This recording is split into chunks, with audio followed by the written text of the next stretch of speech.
Welcome to Interruptions Podcast, where we have heartfelt and sacred discussions about our culture, faith traditions, and community. We invite guests who are open and willing to share their journey and disrupt the silence on their personal and professional interruptions that have impacted their lives as it relates to emotional wellness.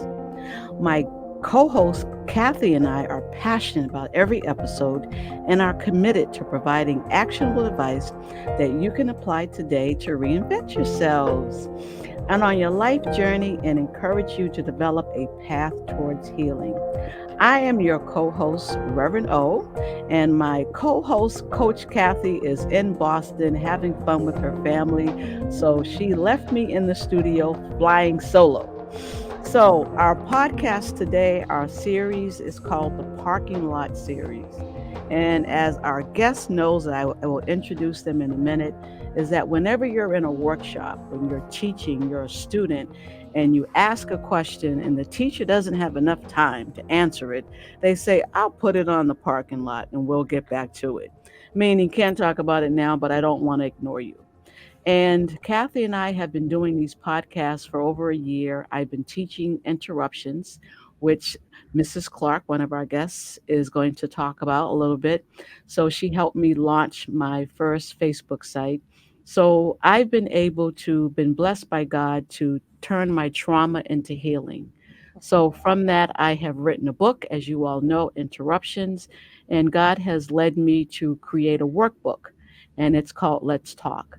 And for the last couple of months, we've been having these conversations in the community and with church leaders, community leaders about how do we identify our everyday behaviors and attach a mental health terminology to these behaviors so that we can find a path towards healing. This pandemic has hit us very hard. And from that, we are two special guests that I am just so proud, and I hope I don't cry today. And I'm just proud to have them. And in the studio with me in New Haven, ha ha ha, we have Malachi R.L. Eason II, we call Dr. Creative. And joining us virtually is my daughter, my second daughter, and I'm going to call her Mrs. Clark because during the pandemic she became a wife and a mother, and I can't wait to hear more about this. So, welcome to the room, Dr. Creative and Mrs. Clark. Thank you. Thank you. So Thank excited you. to be here. Thank you. And we're all wearing our favorite colors. So I called them and I said, "Wear your colors," and they knew what I was talking about. So not only are they representing millennials, they are representing their colors. So I am proud to have them in the room. So let me give you a brief introduction. They can tell you more about themselves. So Dr. Creative is the Director of Programming and Community Impact at the International Festivals of Arts and Ideas in New Haven. Is that correct? That is correct. And you can tell us more about what that means. And a doctor, I mean, Dr. Evans. I'm going to say it, Dr. Evans, Okay, because that's she fine. is a Harvard, I'm not going she back is to a school. Harvard University graduate. uh, Mrs. Evans, Mrs. Clark, is the Director of People's Operations at Faith Acts for Education, a Connecticut based nonprofit organization working to ensure that every child receives the opportunity to graduate from college, take care of their families, and fulfill their God given potential. I welcome you. Welcome to the room, Mrs. Evans and Dr. Creative. Thank you so much. Hi. Thank you for having us. Oh, this is wonderful. So, for our audience, and Mrs. Evans, I'll let you tell, how did we meet? Ooh. So I can start the story because I met Minister Mom because of Malachi. So, uh, Mount Airy Baptist Church, which is like the center of, our relationship, was hosting freedom schools through the Children's Defense Fund 12 years ago this week, which is crazy. So I was on Facebook earlier today and yesterday, and I had Facebook statuses from us in Tennessee. So Malachi and I were in undergrad together at the University of Bridgeport. He came and was like, we have this opportunity. I'm going to be helping lead this program at Mount Airy, and it was freedom schools. that was facilitated through the Children's Defense Fund, and Mount Airy was a host site. And Minister Mom was the head lady in charge, and so she rounded up all of her youths, Malachi being one of them, and then Malachi brought me into the fold.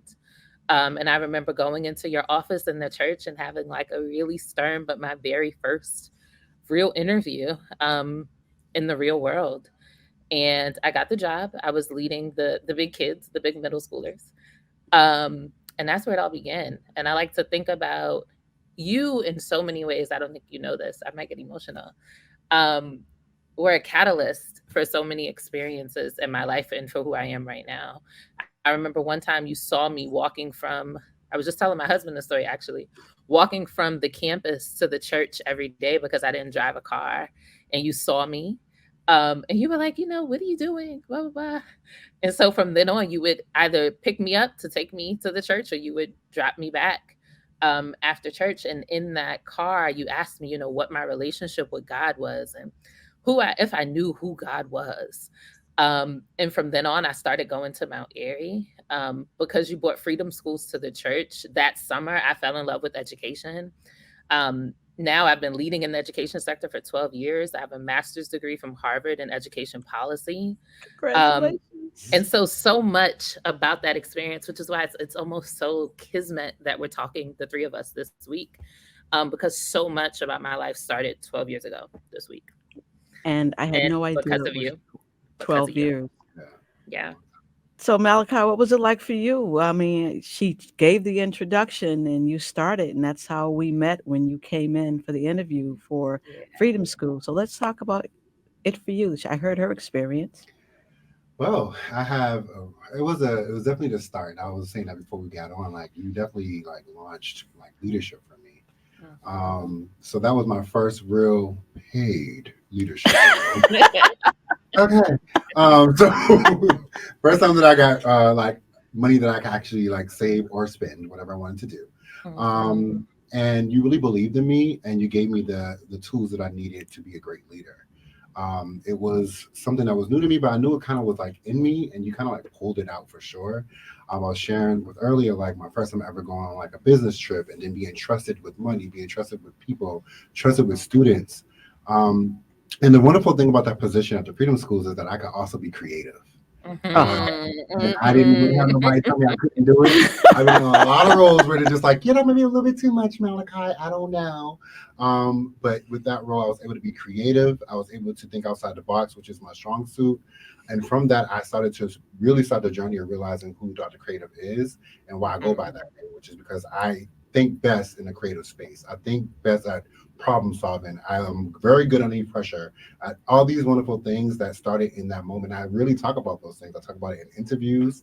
I talk about it all over the place. And so I definitely want to say thank you for that opportunity because you didn't have to give me the job that pays some That's money.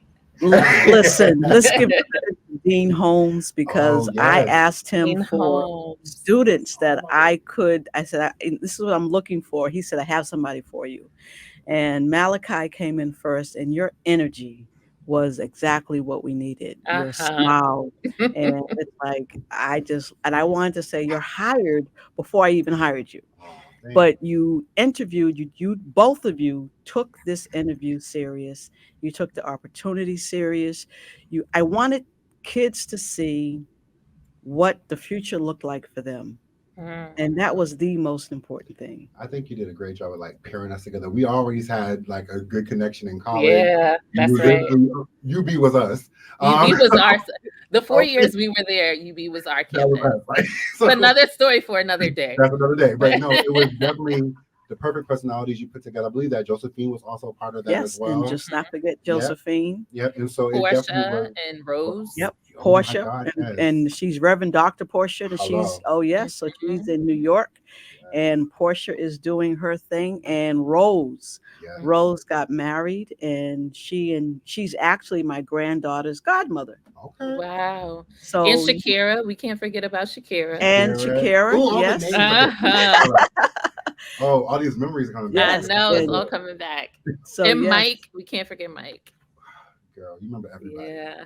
It was such a formative experience. Like when I think about, I don't think education public education would have been a possibility for me if not for that experience. For It just sure. would not Yes. have registered that it could be a career, For and And sure. it you did. remember we had to get Deacon Bo to come in Yeah. because the kids just would not listen. I love him. Mhm, I loved mhm, him. Deacon Bo and Mrs. Hill and Denise were there because I kept saying, mhm. I don't talk to children. I don't talk to anybody below my I know kneecaps. that's right. And you all were like, you got to come downstairs. You got to come downstairs. And it's like, okay. And I love the kids. I love the songs. And Harambe. it was great sending you all to Texas, Oh, Tennessee. Tennessee. Tennessee. I'm sorry. Yes, I still have friends from that trip. Do you Yeah, really? the twins. I forgot their name. The twins. I think Rod, something like that, and a few people. Yeah. Okay. Yep. Now Same. you all have gone on to just Mm. Mm. enjoy life, and I'm just so proud of you. And I'm glad that we've been able to keep in contact. One of the things that I did I reached out to my daughter, to Mrs. Clark, and I didn't know a thing about Facebook. I saw her Mhm. all over the place. I said, "Oh, she's creative. She's good." And I inboxed her and I said, "Can you help me with something?" And I said, "I want to create a Facebook site." And it was at the beginning. The book wasn't written, there wasn't a production for interruption. And she started challenging me about questions of what I wanted, what was my message. I didn't have a clue, and I was crying over some of the answers. And I was recovering from the brain aneurysm. And I said, "I'm sorry, but I can't write." And I'm writing, and I feel bad because, you all got your degrees, and you all know me, but I have to write to her, and I can't write. I'm writing in small sentences. And she says, "Mom, don't worry, I got you." Beautiful. And she created my first Facebook page. She says, "You want this, you want that. This is your message. This is how you do Instagram. This is what you do." And I was like, "What?" She said, "I'll be in charge. You tell me what you want." And she did it for me. And it was like a blessing. And it was what you were doing, it was her career. She was launching it. And I was like, "I don't have any money to pay you." She's like, "Nope, this gives me practice. Mhm. I can say that I launched you." So you two are, tell me how old you two are, please. Ooh. Malachi, how old are you? Oh, 30, huh? what am I? I'm 34. 34. No, I'm 35. 35. Oh I go my. through Okay. this now too because I've had I think two birthdays in the pandemic. I forget how old I am. Yeah, I'm 35. I So turned you're 35. 35. How old are I'm you? 32. Oh, wow. And 32. So I'm clearly 60 and proud of it. So it's I a know big, that's right. I know it's Amen. so You in look the this, same. in this Okay. life, you all were told, go to school, graduate college, get a good degree, find a good job, get married, have children, get a house. So in the midst of you all's first career, where did you go after college? Malachi, let's start with you. Where did you go after you graduated from UB? Oh, wow. So that's when my life really started like going. So I moved to New York, didn't like that for like 6 months. I was like, it's expensive here. I can't do it. Then I moved to LA, and that's when I wanted to really be on the performance side of entertainment. Okay. So I was singing background, I was touring, I was meeting a lot of people. Did that for a very long time. So basically, New York, LA, and then from LA, I moved to Omaha, Nebraska. Mm. Really? Yes, I know, right? Love makes you do crazy things, but I had a really good job there. Mhm. So I worked for Omaha Performing Arts, where I started off as the assistant, then I went to coordinator, then I went to manager Okay. for over programming. And I realized like throughout college, throughout high school, every place I'm in, I'm always organizing some type of musical event, some type of contracted something. I'm always helping a church out. I'm always helping the community out. And I didn't know you can get paid for that. And so somebody who knew me from the music world of touring, I think somebody knew me with like Kelly Price, told them, who had a friend in Omaha, told them about me. Said, but Malachi, not only can he perform and things like that, when he was on tour, he's always the first one up. He's always telling people to get things together. He's always like, I was always chopping people. And so then I got the position and I interviewed and I got it and I was super, super happy. And then it strengthened my knowledge of like writing contracts, negotiating contracts, being a visionary, thinking about things that would help community, using community to program in art spaces. And I Okay. got to meet a lot of people and do a lot of things. That's what happened to me. And I saw you on LinkedIn in California, so I was like, okay, so proud. And I, Yeah. had you as a friend. Yep. And Mrs. Clark, what about you after graduation? Oh boy, you were asking me to recall things. My brain doesn't stretch back that far. I left the University of Bridgeport. I went to Teach for America. I was the executive assistant to start. Then I started leading community engagement. Then I left. I led youth programs at 1199 SCIU back in New York. Then I left there and I went back to Teach for SCIU, for America. those who have no idea what that means, can you please explain it, dear? 1199 SCIU is a labor union. And so I went and worked for them. And they offer their members like childcare services. And so I was leading their youth programs. Left there, went back to Teach for America, moved to Washington, D.C., then met a boy, moved to Richmond. We got married. Well, we got engaged before the pandemic. Our wedding got canceled twice. Then we got married on Zoom. And then, Hang on to that story. Hang on to that story. okay. I have great questions for that story. Yes. And now I'm here. We moved to Brooklyn 2 months ago. And so now we're in Brooklyn raising our baby. I love it. You two are just phenomenal. And last summer, I'm on the green and I hear someone say, Minister Odell. And I look and I like, it looks like Malachi, but that can't be Malachi because I'm in New Haven and he's in California. And I'm giving him this look like, I don't know. I'm looking right at him and I'm like, I don't know you. He's like, Malachi. And I'm like, am I in California? Right. And I had no idea that he was here. And he's in New Haven, not Bridgeport, not Omaha, not Los Angeles, but New Haven, Connecticut. Malachi, how did you end up in New Haven? How did we recruit you? How did we steal you from the West Coast? Well, yeah. So I'm really happy to be back on the East Coast because y'all know my family is here. My son's here and everybody and their baby mamas is here. So it was a pandemic happened and everybody had lost their jobs and was all living. I was living on the state assistance for the first time in my life. And it was just like one of those situations where I was really starting to think about, well, you know what? This Midwest thing, I'm kind of like ready to move. I was thinking about like moving out of the country. I said, I definitely can find work out there, and that's just what it is. But I thank God for a reputation that precedes me. I was contacted about the job, and it was definitely something I was interested in, and I thought about it like I would be close enough to home, but not close enough where they can come to my house all the time. So it was great, it was great for me. Hello. Okay. So then I ended up moving in the middle of the pandemic. And when I got here, nobody was in the office. I was the only one here. But the International Festival of Arts and Ideas is definitely that stepping stone to where I want to be at the ending. I've been really yearning to work for festivals and to hopefully one day be at some place like Essence or, Coachella or wherever the Lord leads me.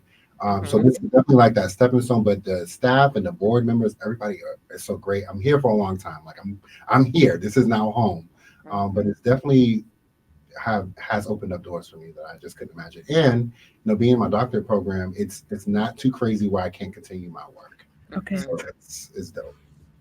Listen, I love it. Don't give me terminology that I'm like, what's he talking about? But it's okay. I won't show my age. And I'm sorry, Dr. Daughter. That's just coming out. Claim it. Okay, stop playing. I can tell you I'm not going back to school. I've had enough of the school. But in the midst of all of this, Mrs. Clark, you forgot to mention that you graduated from Harvard University. I did graduate from Harvard University. Yeah. And that was amazing, and it was nuts because when I found out I was pregnant when I finished my first semester, like probably the week after finals week. And it was one of those moments where it was like, I have a choice here. I can choose to keep going or I can choose to not do this anymore. And the desire to keep going was just stronger than the desire to give up. Um, and so I kept going, and it made for a lot of stress. It made for a lot of hard nights, but I'm a Black woman and I'm used to it. And so I went and I got my degree. I was so proud of watching you all on social media just grow. Thank God for social media. Yeah. I know. You know, part of what we talk about in interruptions is for me, as you know, and you all have met my son, Jonathan. He came to the Mhm. program. Um, and that interruption in my life changed my life. I had no idea what was happening to me. And because I ignored my body, I believed, strong Black woman, I can get through this. And Mhm. my faith, you know, when I'm taught about my faith, that I'm going to get through this. But I ignored mental health Mhm. and did not pay attention to it. And I'm not sure if you knew, but I know Dr. Daughter did, that I had a brain aneurysm. And on his birthday, a year later, and doctors told Jackie and Pastor Bennett, stop praying for her because she's not going to make it. So just plan her funeral. Mm. And that was difficult for her. And I knew, I felt that something was wrong, but I ignored my body and I disrespected mental health. Now, you two are in your 30s and you get a pandemic. Your life is turned upside down in the midst of being a mom in your career in Boston, trying to travel back and forth using technology, which you all are more astute to than some of us older ones who had to figure out how do I use this technology and do what. So, Dr. Mom, I'm going to ask you, what was it like for you, this pandemic and changes for your personal life before we talk about your career? Yeah. I mean, I turned 30 in January of 2020, and I'd had this really big party. So I was excited to kick off something new. You know, those milestone years. It's like I'm 30, it's my time. And the pandemic hit maybe 2 months later. I was newly engaged and had been excited about this really big Harlem Renaissance themed extravagant wedding.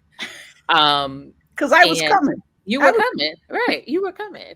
And everything was pushed back and pushed back. And I think even still now, you know, things are pushed back. And a lot of I think so much of Malachi and I's generation is dictated by these big moments. So before the pandemic, we were the generation of 9/11. You know, before mm, 9, like while 9/11 was happening, afterward, you get like celebrities that meant a lot to us, like passing very tragically.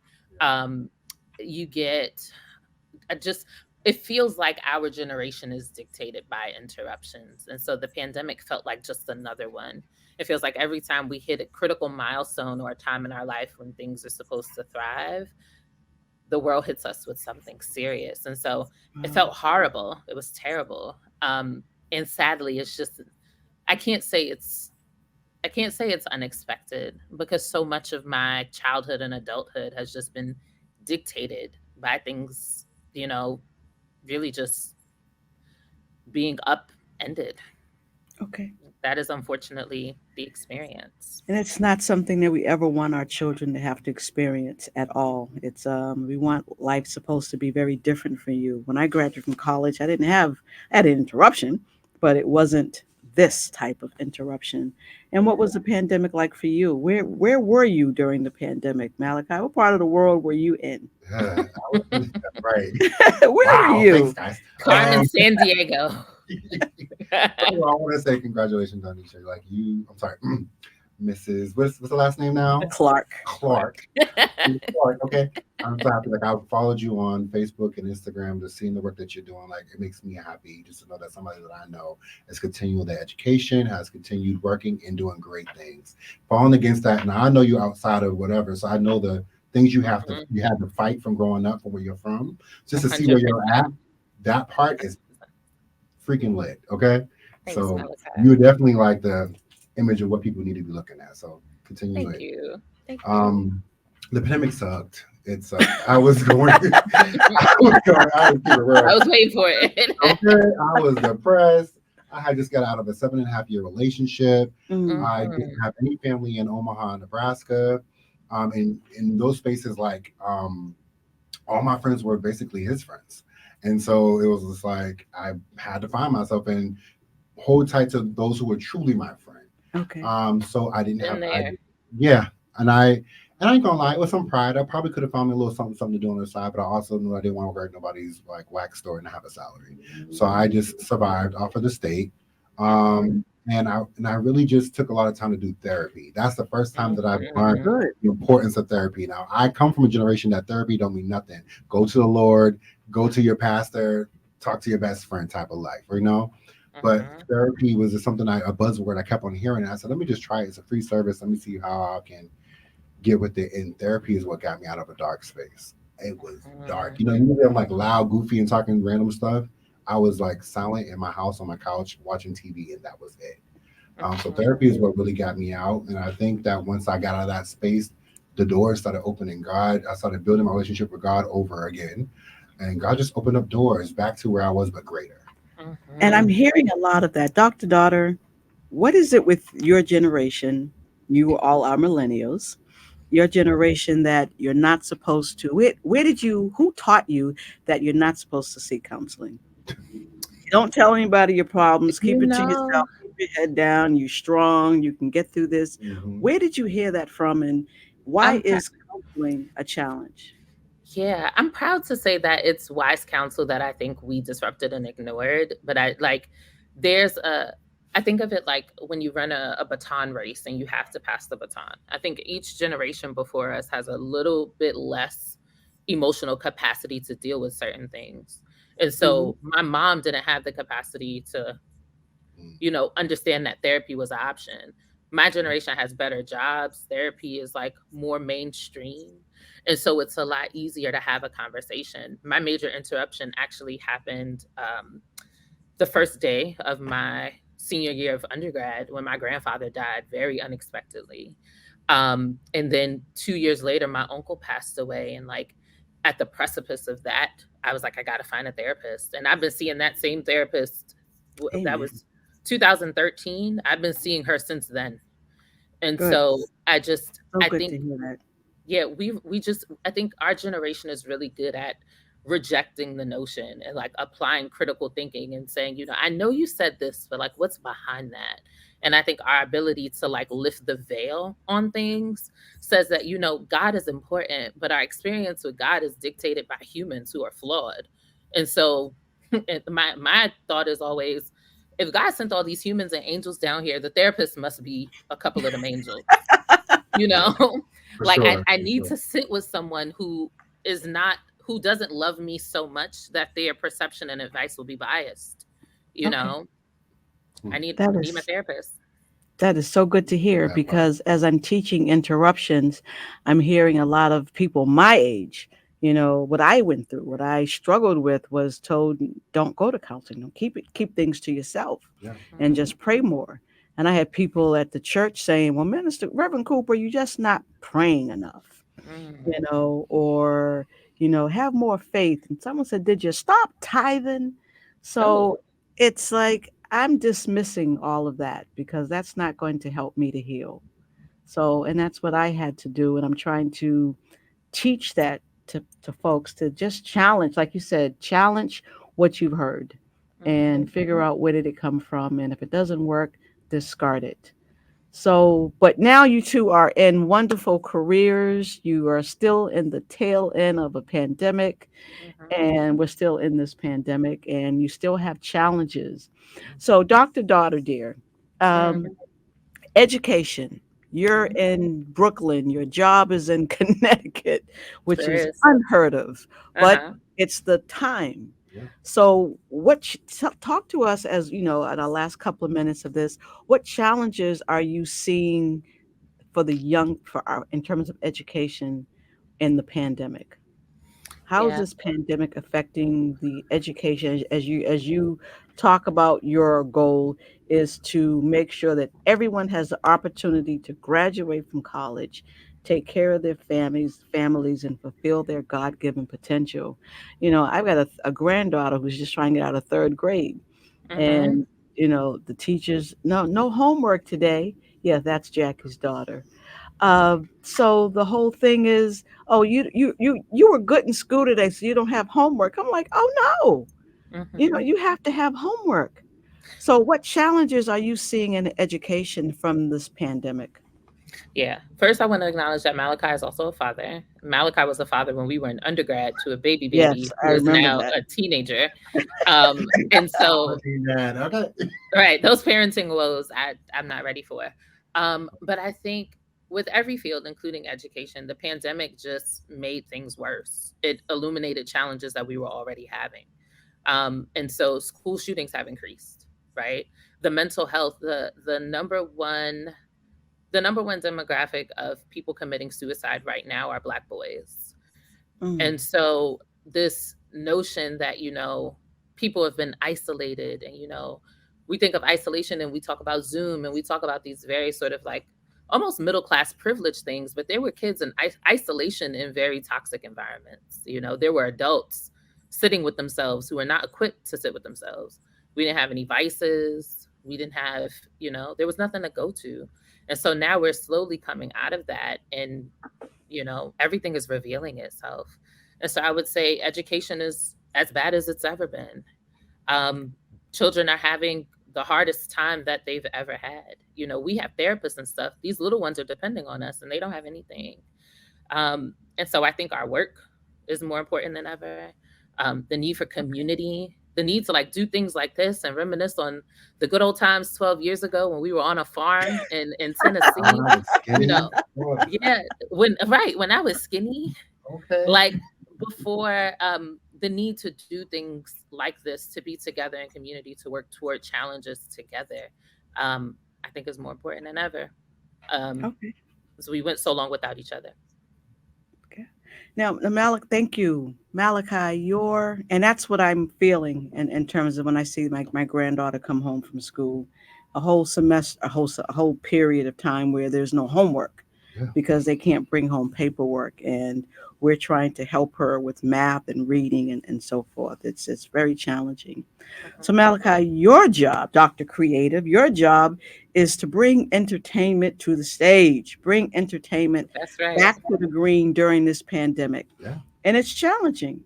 So, Yes. what are you facing? What challenges are you having with this role that's not yours? You don't own it, but the pandemic has created it.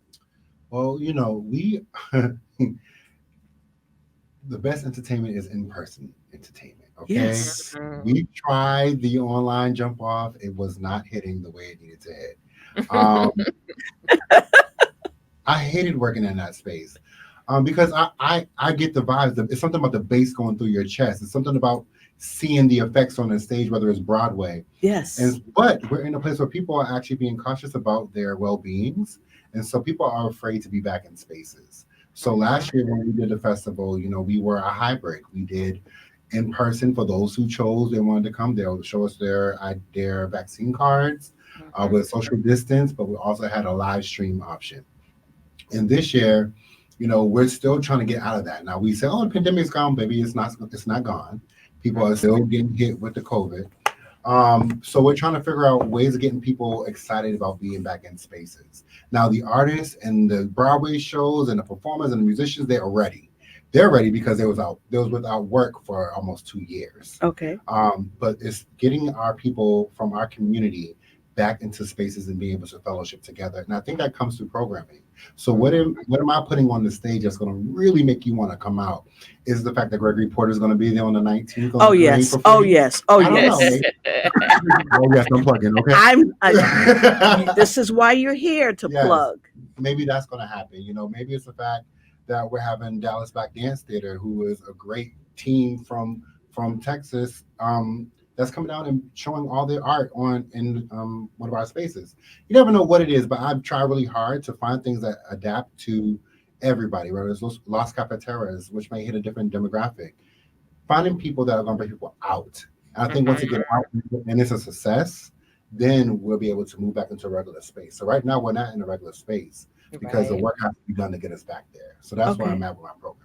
All right. And it's very challenging for you. It is very hard. But you know what makes it a little bit better is that you build those relationships, right? I cannot program anything in New Haven in the green space without actually having friendships and relationships with the people that I'm Good. programming for. So my entire job, though it's fun booking people and do I love a good contract. Okay. I'll rip a contract. All right. If you have any contract issues, just hit me up. I'll cross that out. Though I love that part, but it's a relationship. So a Okay. majority of my programming came from having meetings with my Latino brothers and sisters, having meetings with the elders, having meetings with people who have prior experience with the festival, and then taking their suggestions and figuring out what really works for our environment. Okay. So that's what I've been going. So, for those who are listening, how do they find out about what's going on in the green? Because I listen, I don't care. When I first hear the first one, I'm there. I have my chair in the car, How about a new one? Yes. and hmm, I said about a new one. I am coming to the tent. I said, Malachi, put me on a VIP list because I'm sitting in the chair Absolutely. underneath the tent. I don't care. I don't have to know what's going on. I want to be outside and I Yes. want to feel the entertainment. Like you said, I want to feel the music. Yes. Yes, because you can't feel it through Zoom. Nope. Mr. Clark, and if you want to come to anything, just look through the website. You just let me know. I got your Listen, back. I can't wait. I love a Okay. good New Haven Green How do event. people find out about what's going on in the on the with in your business in your world to get them out? What do you want people to do? Please take a look at artidea.org. Once again, Mhm. artidea.org. You'll be able to see all of our programming, which is starting on the 11th, which is this Saturday, and ending on the 26th, which is in 2 weeks. And we have a blowout show on the 26th, which is our drag show. What's a And drag show? what's a drag show? So a Yes. drag Okay. when the girl. So um, drag queens who are artists. We believe that drag is art. And so, one of the beautiful things about my job, I'm able to define the word art. So, last year we had a hair show. This year we're having a fashion show. Okay. And last year we had a drag show to close our programming and really showing how the hair, the makeup, the outfits, all that is art. And so we was able to do that last year. And this year we're doing it again because it was a great hit with our community. Mhm. So we're closing it out with that. And we have an ending closer on that drag show. Her name is Miss Chalet. She's been on Ellen, Oprah, all the big stages, all the big prize, and she looks And just like Beyonce. So thank you, it's because this amazing. is Yes. Gay Pride Month, and Yeah, it's like let's get it out there. yeah. So you first said drag show. I was watching that car racing Oh, show. So and I'm like, we're doing car racing on the green. well, you never know. That might come in another year or so. Thank you for You're that. welcome. So people can find you. What about you, Dr. Daughter Dear? What's going on? What do you want people to know about you? How do they find? What do you want parents to do? What do you want teachers to do? Communities to I do want with your people children? to come to the New Haven Arts and Ideas Festival because it sounds amazing. Malachi, it's always beautiful to see you living in your element. I'm so proud Thank of you. you. Don't ever go away from that. You always best in your element. Thank you. But I want people to hold their politicians accountable. I want them to become members of Faith Acts. So go to faithacts.org, become a member. Um, Rally around your local congregations, ask them what they're doing about education and in support of our children. We've been screaming as education practitioners, as those of us in advocacy and policy, teachers in classrooms, screaming about the crisis that education has been entering now for over 20 years. And now we are here. Kids aren't getting homework, according to Minister Mom. And so we have some work to do, and we believe that that work begins with strong policy. It begins with school funding. It begins with adequately funding all of our public schools.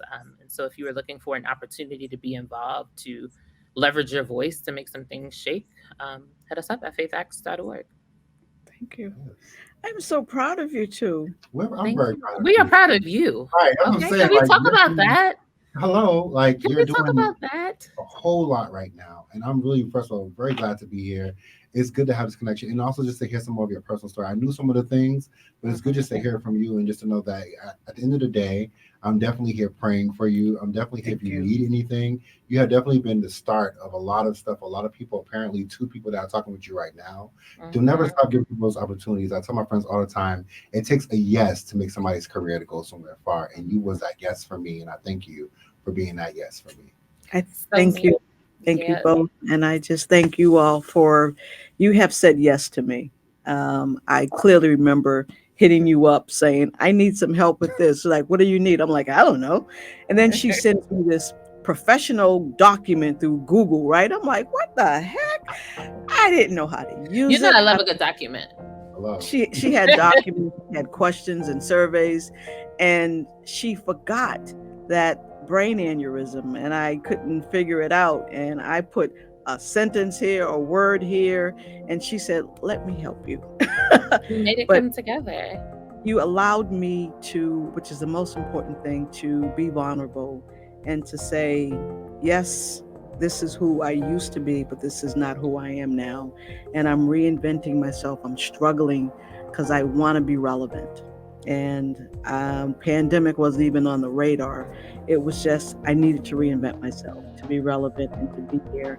And my co-host, who's not here today, Kathy, we had no idea I was going to do podcasts. I was like, a pod who? I couldn't even speak. I couldn't Look speak. at you. Look at you. So Here and here for a reason. Here I'm for a trying. reason. I'm not trying. I was told stop saying that. Yes, You're I doing it. am. Yes, I you am. are. I'm working through it. I'm doing it. So it's not that I can say I'm trying. I am doing it, giving it my best shot. That's right. And I can't wait to be on the green on You Saturday. better do Electric Side with us on Juneteenth weekend, okay? Yes, All right. So I we will be good. there. So listen, thank you both for being on the show. Kiss my baby. Can't wait Sure to will. connect, and the hubby and so forth. So what Coach Kathy and I try to do is invite guests who are passionate about their journey, willing to share their journey, and to talk about how you've reinvented yourself and how you've gone through life. And reinvention and interruptions look different for everybody. My doctor daughter had an interruption of being pregnant in college, at Harvard, getting married, in Zoom, trying to deal with contracts in Virginia. They wouldn't let her out. She got a wedding dress that she, and coming, and all of this that she had to adjust. And you did it with grace and charm. And here you are, Dr. Creative in Connecticut, bringing music back to the stage so that we can hear our heartbeats and we can hear the vibe. And I thank you. I thank you both for being here today, and love you and appreciate you. And I know, let's flash out. I got our stuff. Love you guys. So I love you and I thank you, and thank you again for being with us. Thank you for having me.